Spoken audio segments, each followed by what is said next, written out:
Fala galera, sextou, olha só, vamos para a nossa super live de sexta-feira.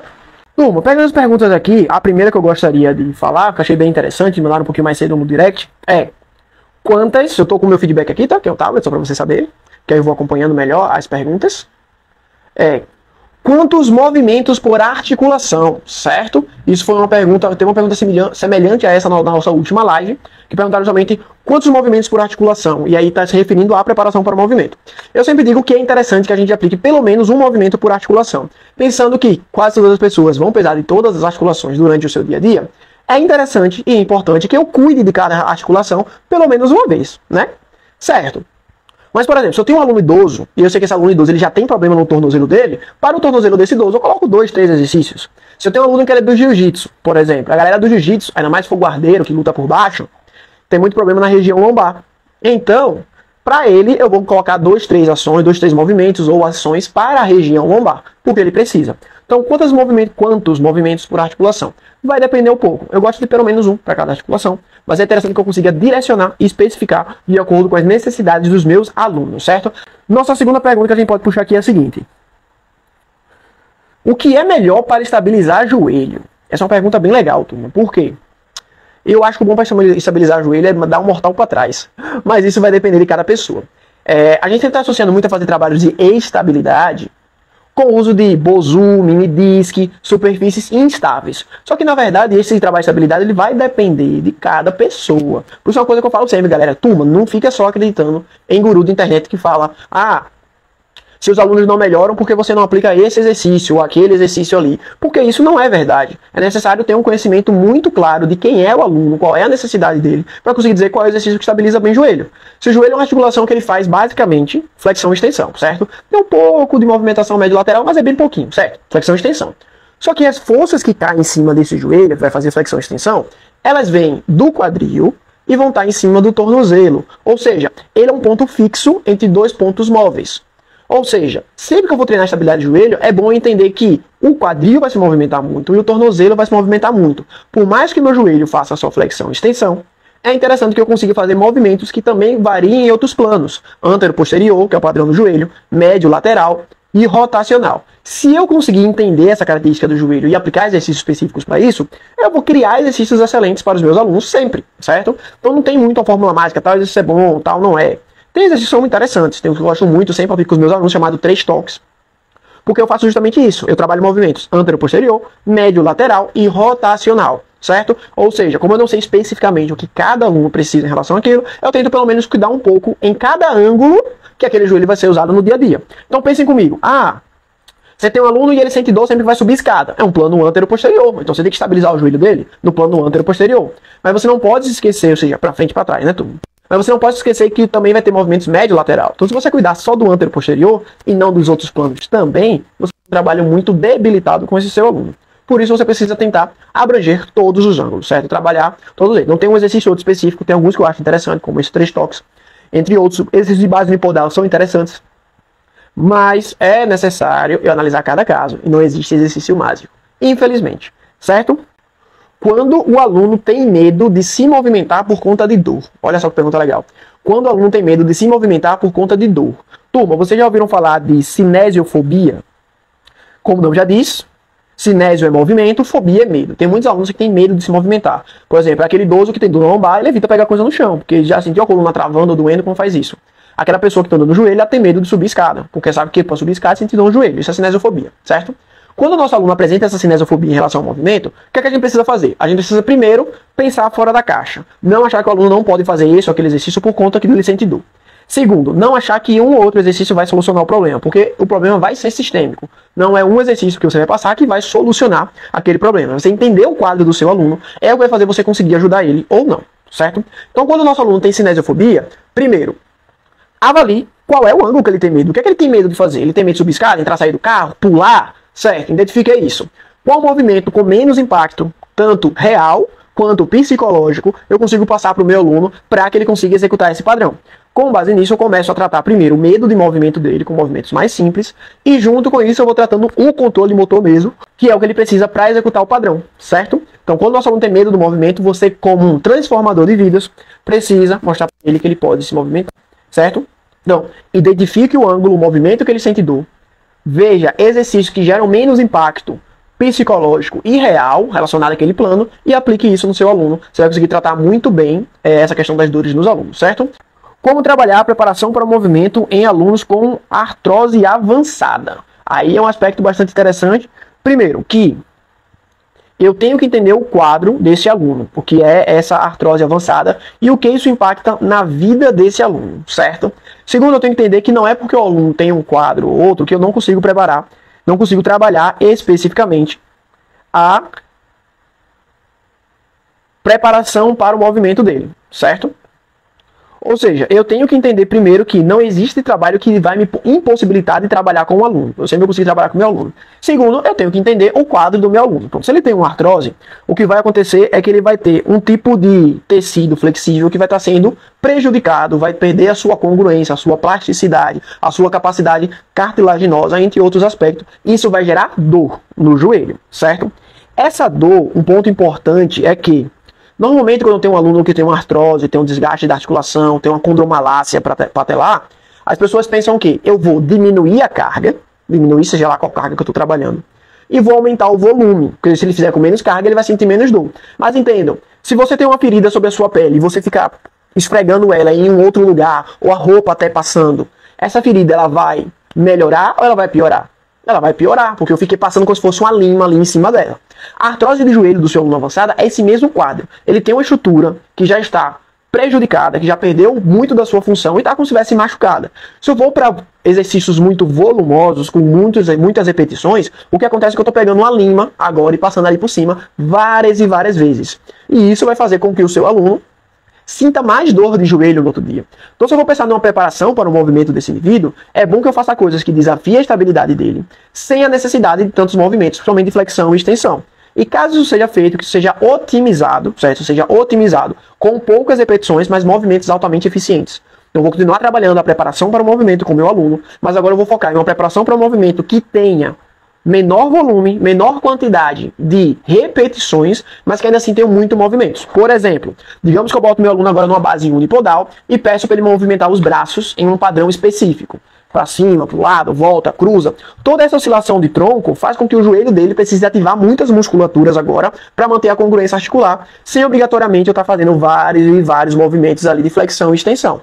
Então, é interessante que eu entenda isso, busque já na preparação para o movimento trabalhar com volumes mais baixos e movimentos mais eficientes, mesmo com um aluno que tem artrose de joelho avançado, certo? Como avaliar um aluno na consultoria online, tá? Turma, tem várias formas de fazer isso, certo? Eu posso buscar testes que avaliem, por exemplo, número de repetições. E agora eu boto agachamento em 30 segundos, flexão em 30 segundos, burpee em 30 segundos, pode ser em 10, pode ser em 1 minuto, vai depender do meu aluno. E eu já tenho um parâmetro interessante ali, que pode navegar desde força rápida, quando eu faço, por exemplo, o maior número de agachamento em 5 segundos, até força resistência, quando eu faço agora o maior número de agachamento em 60 segundos. Então, esses de repetição por tempo são interessantes na consultoria online. Mas uma coisa que eu acho mais legal na consultoria online, que é sensacional e poucos profissionais empregam, é uma análise cinesiológica, ou seja, você está lá na consultoria online com o seu aluno, está aqui a imagem dele na tela do celular, no tablet, seja lá o que for. E aí, você pede para ele fazer um padrão de agachamento, você tira um print da tela, leva no softwarezinho como o Kinovia, ou até de celular, já tem software que faz isso, e pega a angulação entre tornozelo, joelho e quadril dele, ok? Simples. Aí você treina esse aluno um mês, e repete essa avaliação, ou seja, uma foto dele, um print da tela dele de lado para a câmera, ou seja, no plano sagital, de lado para a câmera. Você pede para ele agachar o máximo possível no agachamento. E o máximo que ele chegar agachando no agachamento, você tira um print da tela. Agora você vai lá e pega um ângulo simples, que qualquer aplicativo do celular faz, ou o software Kinovia, que é gratuito, faz isso de forma bem legal. E bota ali um ângulozinho entre tornozelo, joelho e quadril. Depois de você treinar esse aluno há algum tempo, um mês, até menos que um mês, ele vai melhorar o padrão de agachamento dele se você fez um bom trabalho de preparação para o movimento, buscou treinar exercícios com amplitudes máximas, e no final de um mês você entrega para o seu aluno ali uma prova visual, muito fácil de ser entendido, mesmo para quem não é da área da educação física, que houve uma melhora do padrão motor desse indivíduo, desse aluno, porque agora ele está agachando mais profundo. Porque se agora eu tenho esse ângulo aqui e ele fechou, ou seja, quadril, joelho e aqui embaixo o tornozelo, certo? Se eu estava assim no começo e no pós eu venho para cá, ou seja, eu consegui agora gerar mais graus de flexão, principalmente de quadril e tornozelo.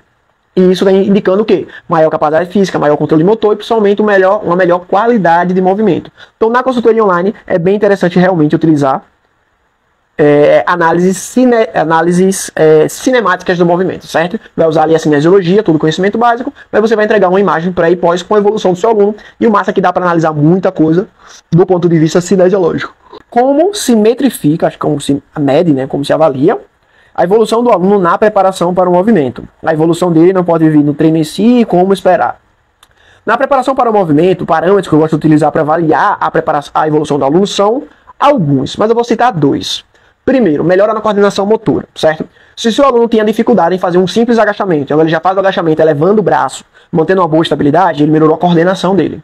Agora você faz isso, elevando os braços, depois no final ainda puxa o joelho em cima, ou seja, são 3 movimentos agora, melhorou ainda mais a coordenação dele. Então, pelo nível de complexidade dos exercícios que eu vou passando na minha preparação, eu consigo avaliar se o aluno evoluiu ou não.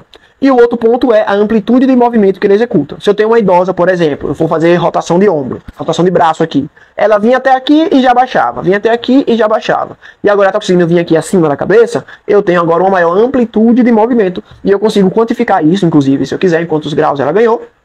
Mas de forma bem prática, no treino, esses 2 parâmetros já vão te dar bons parâmetros sobre o controle da evolução do aluno na preparação para o movimento, certo? Deixa eu pegar algumas perguntas aqui de uma outra pergunta, de uma outra conversa agora, para a gente seguir nessa linha, que foi a seguinte, ó.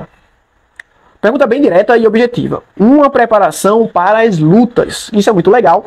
Não sei se vocês sabem, turma, mas eu sou faixa preta de karatê e também já pratiquei Kung Fu e capoeira, principalmente, certo?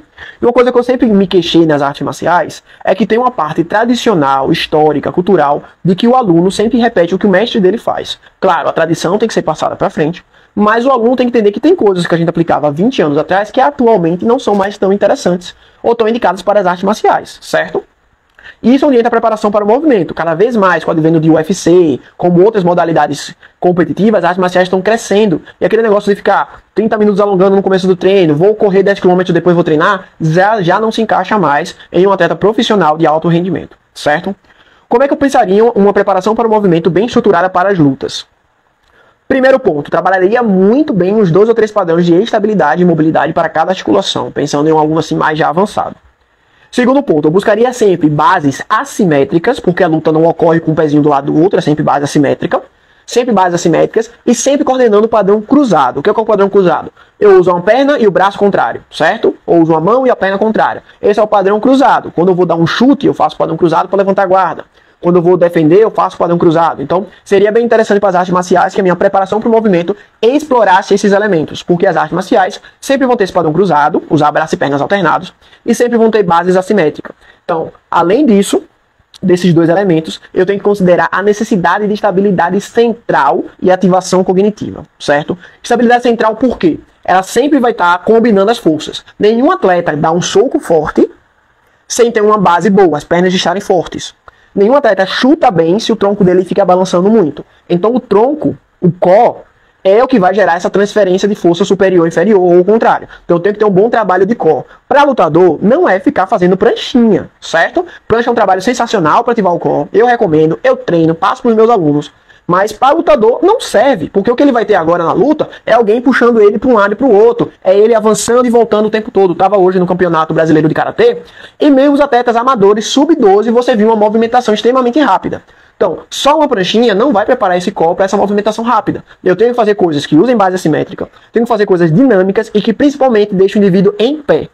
A não ser que ele seja lutador de jiu-jitsu. Se ele for lutador de jiu-jitsu, aí é bom que você deixe ele no chão, porque ele vai precisar dessa estabilização do core e quando ele estiver no chão. Ou seja, essa ativação do core na minha preparação para o movimento tem que ser específico para a arte marcial, ok?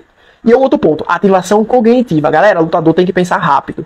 Então, onde é que eu acordo ele para ele já ir para o treino pensando rápido? Na preparação para o movimento. Faço uma atividade 1-2, jogo bolinha para ele defender, esquiva, ele tem que pensar no que fazer, um golpe é um chute, um número é um chute, outro número é outro golpe. Eu tenho que ativar cognitivamente esse cara para que ele chegue no treino já 100% conectado e com a atenção lá em cima. Aí eu consigo gerar uma boa preparação para qualquer luta. Tendo essa pequena análise, ser mais em pé ou deitada e especificando esses padrões que eu comentei para vocês. Beleza? Qual o melhor exercício para ativação do core? Bem interessante essa daqui vir na sequência, por quê? Claro que eu sei que muitos de vocês pensaram na prancha. E sim, A prancha é um exercício sensacional para ativação do core, quando eu faço ela bem feita. Tem pelo menos 3 passozinhos que a gente ensina para os nossos alunos do projeto de como eles realizarem uma prancha bem feita. Porque se eu faço uma prancha de qualquer jeito, tentando ficar 1, 2 minutos, eu não estou fortalecendo a musculatura profunda. Eu estou só cansando e aprendendo um padrão errado. Agora, quando eu aplico essas 3 estratégias para uma boa ativação, fico ali 20, 30 segundos no máximo, realmente fazendo uma prancha, isso muda completamente a ativação do core, certo? Então, qual é o melhor exercício para ativar o core? É aquele exercício que for mais específico para o seu aluno. Busque que ele saia das posições de deitado para intermediário e depois em pé. Essa é uma boa evolução. Começo no chão com a pranchinha, vou para o meio termo agora, talvez segurando um elástico e puxando aqui na frente, faço isso em pé, agora faço com deslocamento, ou seja, busca evoluir para a posição bípede, porque a maioria das pessoas vivem nessa posição bípede, por incrível que pareça. E algumas pessoas têm ou que não, mas sim. Então busquem ir da posição deitado para a posição em pé, certo?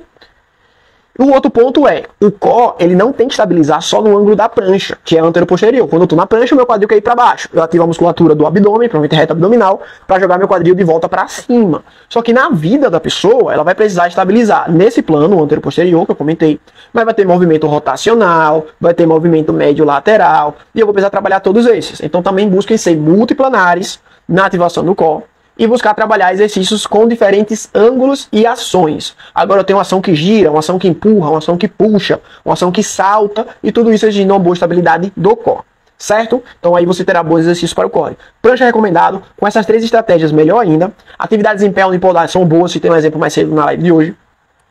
Mas principalmente busquem analisar a demanda do dia a dia do aluno para fazer exercícios específicos para ele, certo? O que você considera essencial na anamnese, certo?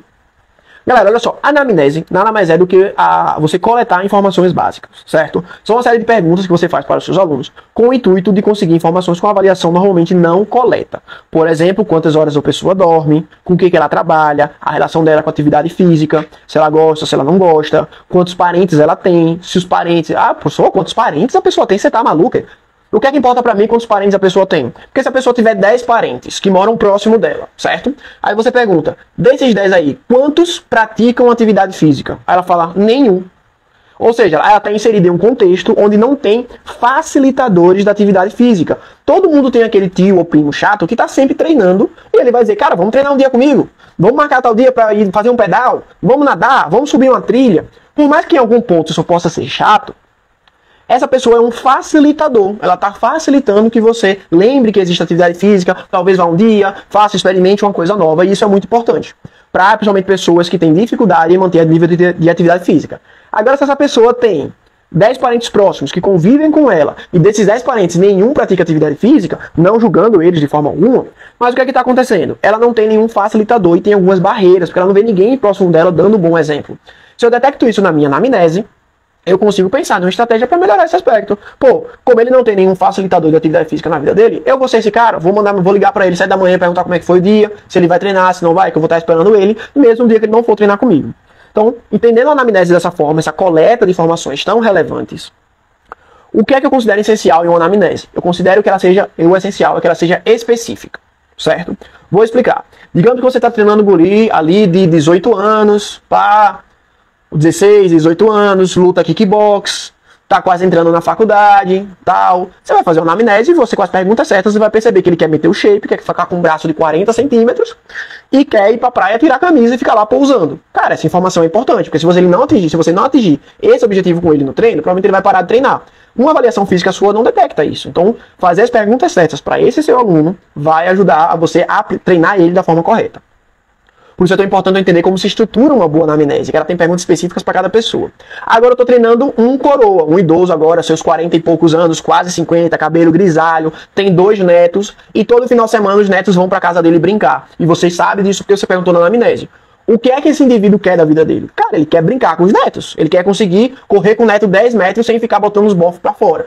Ele quer conseguir levantar o neto no colo e jogar para cima. Então, se eu detecto isso na minha anamnese, eu já sei até como eu vou falar com ele. Dizer, ó, seu José, vamos fazer esse exercício aqui de press, que ele é muito importante, para você brincar com seus netos no final de semana. Mas eu sei que ele tem neto, eu sei que ele quer brincar com os netos, porque eu fiz uma boa anamnese. Então, a anamnese tem que ser específica para os nossos alunos, é um dos componentes mais essenciais. Mas se a gente fosse listar alguns outros, teria quantas horas de sono, trabalho da pessoa, quantas horas em pé, quantas horas sentado, e quantos facilitadores ou barreiras essa pessoa tem. E você vai enumerando. Ele vai perguntar, pô, professor, mas o que é um facilitador?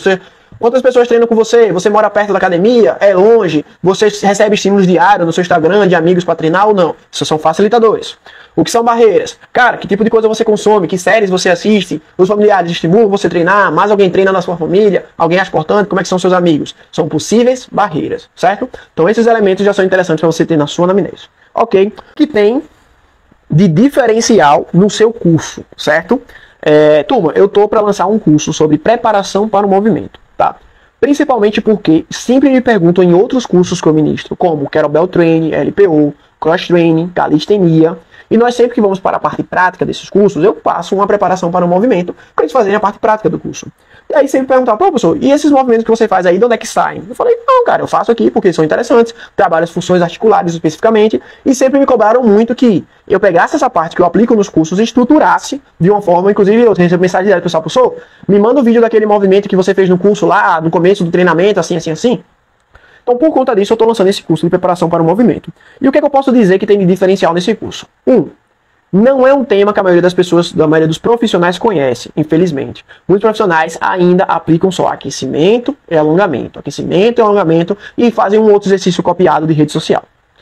2. É muito mais eficiente eu realizar uma preparação para o movimento, respeitando cada articulação, fornecendo mobilidade e estabilidade, do que qualquer outro trabalho que vocês possam fazer atualmente. Além de ser mais eficiente, é muito mais específico e muito mais direto. Eu trabalho cada articulação que o meu aluno precisa, certo? Então, nesse curso de preparação para o movimento, acho que o diferencial primeiro é aprender sobre algo muito atual, que poucos profissionais dominam, mas pode ser um diferencial, porque em torno de 5, 10, no máximo 15 minutos, você realmente prepara o seu aluno para o treino. Você não faz algo que não vai melhorar o treino dele. E além disso, você pode investir essa parte inicial para cuidar de debilidades do seu aluno, dores que ele tem no começo da sessão, falta de engajamento que ele pode apresentar no começo da sessão, desconfortos ou limitações articulares. Você trabalha tudo aí na preparação para o movimento. Eu acho que são grandes diferenciais que esse curso tem, certo? Então, com certeza aprender algo novo e inovador, que vai agregar como profissional, sem um conhecimento muito eficiente e prático. Eu diria isso, e é algo que eu já aplico há 10 anos, né? Com todos os projetos que eu dou aula. Como é que eu estruturo a minha avaliação física?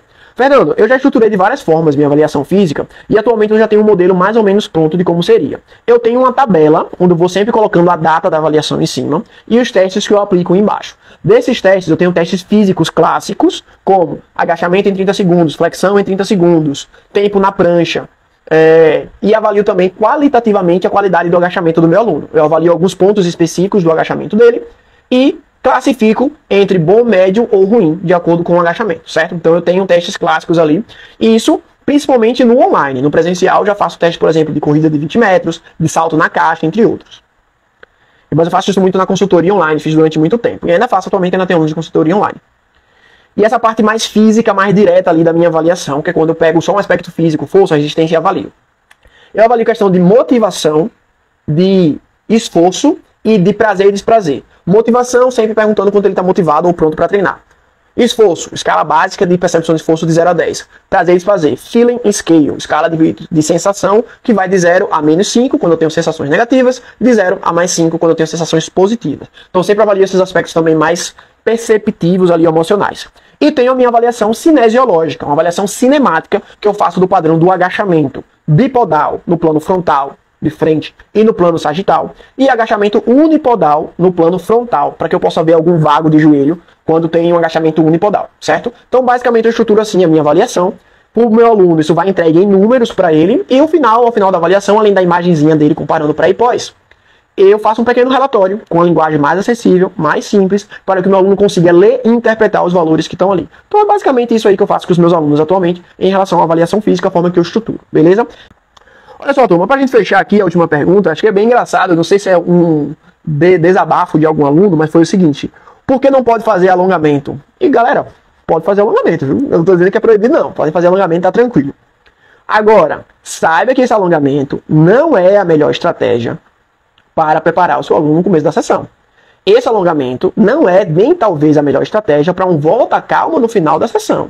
Entre fazer um alongamento de volta calma, 5 minutos, e fazer uma massagem no seu aluno, talvez a massagem vai gerar muito mais esse efeito psicológico do seu aluno se sentir cuidado do que o alongamento, certo? Então dá para fazer alongamento, eles têm sim a sua finalidade. Algumas pessoas sim precisam alongar músculos, porque ela tem aquele músculo muito encurtado. Eu vou resolver com uma boa mobilidade? Vou, mas às vezes é tão encurtado que ele precisa fazer um trabalho muito mais específico. Lembra até de um conhecido meu, um instrutor nosso lá dos projetos da UFES. Ele gostava muito de LPO, levantamento de peso olímpico. Só que o agachamento dele era muito ruim por conta da mobilidade de tornozelo dele. Ele realmente tinha um encurtamento bem severo aí da cadeia posterior, isquios tibiais, panturrilha, sólio, gastrocnêmio. Quando eu vi o quanto era encurtado, eu passei exercícios de mobilidade para ele. Trabalhei com mobilidade, não poderia ter sido alongamento. Para ele fazer 3 vezes por dia, para vocês verem como era travado o tornozelo do menino. 3 vezes por dia. E quando ele seguiu o plano, que eu tinha passado à risca 3 meses por dia de trabalho de mobilidade de tornozelo, ele melhorou drasticamente essa mobilidade. Por quê? Eu vi a demanda que ele tinha, era uma demanda alta, e eu botei a quantidade de trabalho equivalente à demanda que ele tinha. E isso gerou o resultado, que foi melhorar muito o padrão de agachamento dele, porque o que estava faltando era uma boa mobilidade de tornozelo. No caso deste instrutor lá nosso do projeto, sim, seria interessante eu fazer algo específico. Inclusive, no meio dos exercícios de mobilidade dele, tinha exercícios de alongamento para a cadeia posterior, porque para ele precisava. Mas tirando esses casos específicos, é muito mais legal e eficiente eu passar exercícios de mobilidade articular para os meus alunos. Vai ser algo muito mais efetivo. Beleza, galera? Tranquilo? Turma, dito isso, por hoje é só. Fico muito feliz com a participação de todos vocês na live de hoje. Lembrando que a gente tem live toda terça-feira e toda sexta-feira, certo? Terça-feira é uma live específica com uma aula super legal sobre um tema interessante para vocês. E na sexta-feira, perguntas e respostas. E a ideia é que as lives sejam sempre curtas, ali 30, 40 minutos no máximo. Turma, dito isso, até a próxima. Fiquem todos com Deus e até... e sempre que tiverem dúvidas, manda no direct. Não espera chegar na live, não. Pode mandar a pergunta direto, eu vou adorar responder todas as perguntas de vocês. Principalmente se eu conseguir ajudar com a preparação para o movimento e como ela pode ajudar vocês a serem profissionais de referência. Beleza? Ainda mais de referência, porque se vocês estão aqui, vocês já são. Beleza? Valeu, turma. Até a próxima.